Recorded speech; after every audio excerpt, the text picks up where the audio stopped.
Here we are again guys. So another video, another gala na naman ito. So pumunta nga kami dito sa temple around Bangalore lang din naman to guys. Kasi andito yung mga biyanan ko. So medyo matagal na dito yung mga biyanan ko pero hindi sila nakakalabas-labas sa bahay.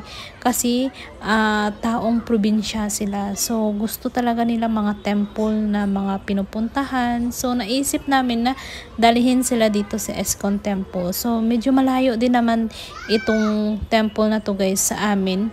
Pero carry lang kasi may sasakyan naman. Pero mas mabilis kapag nag-metro station ka guys. Kasi madami nga kami, siyempre, 'di ba? Kailangan mo talaga magdala ng sasakyan. So kahit ma-face ka talaga sa traffic, no? Ang traffic pa lang talaga guys, mainit na talaga ulo mo. So yung pangalan pala ng kanilang temple guys is Sri Radha Krishna Temple. So pero kilala itong temple guys sa sinasabi nilang Eskon Temple, pero famous ito siya ha. So para sa mga biyanan ko is first time nila, pero para sa akin is second time ko na ito. Pero still nagagandahan pa rin ako sa kanilang temple dito guys. Every temple talaga na napupuntahan ko, no, still na-amaze pa rin ako sa mga temple nila. Alam nyo ba kung yung pagkakaalam nyo sa India is madumi siya, pero hindi naman talaga siya totally madumi. Katulad nito sa temple na ito is malinis naman siya, ni mamap siya, tapos kailangan dapat nakapaa ka, ganon siya. Actually hindi lang naman sa itong temple na ito guys, is every temple naman talaga is kapag pumasok ka is nakapaa ka talaga. Hindi ko lang alam, parang as respect yata doon sa God nila. So andito na kami sa pinakatuktok or sa pinaka-main na pupuntahan namin.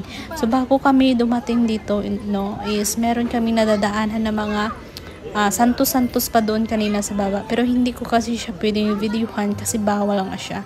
So konting pasilip lang dito sa loob. So ito pala yung sa loob talaga ng kanilang temple. So parang naririnig ko dito sa mga biyanan ko is pure gold talaga siya.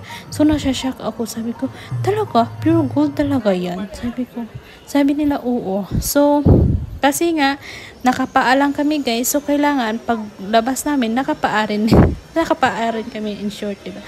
So, ang tsinelas namin doon pa talaga sa pinakababa. So, ngayon, nung doon pala kami sa loob ng temple kanina guys, is umuulan siya, ang lakas ng ulan. Tapos ngayon, tapos nung ulan is, meron silang parada. Parang meron silang santos na tinakpan dyan.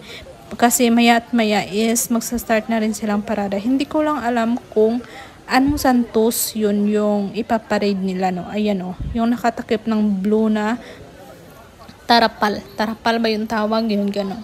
So ngayon palabas na kami, medyo mahaba-haba din yung lalakarin namin. Alam niyo ba dito, kapag may mga ganitong occasion or may mga ganitong festival is libre pakain. Ito talaga yung gustong-gusto ko dito kasi every may mga festival sila is may libreng pagkain guys. Yung parang lugaw lang siya, simple lang siya ha, pero masarap siya kasi hindi lang lugaw lang talaga yung binibigay nila. Meron silang sweets din na binibigay o di kaya parang dry fruit something. So ganun yun. So madami nga ditong tao nakapila kasi free lang naman itong food. So kaya pwede ka pumila para kumuha, di ba? Kaya ito talagang nagugustuhan ko dito, libre pakain tuwing may mga festival. So ito na nga yung sa akin at saka yung sa asawa ko, kumakain na kami. So ayun lang. Bye!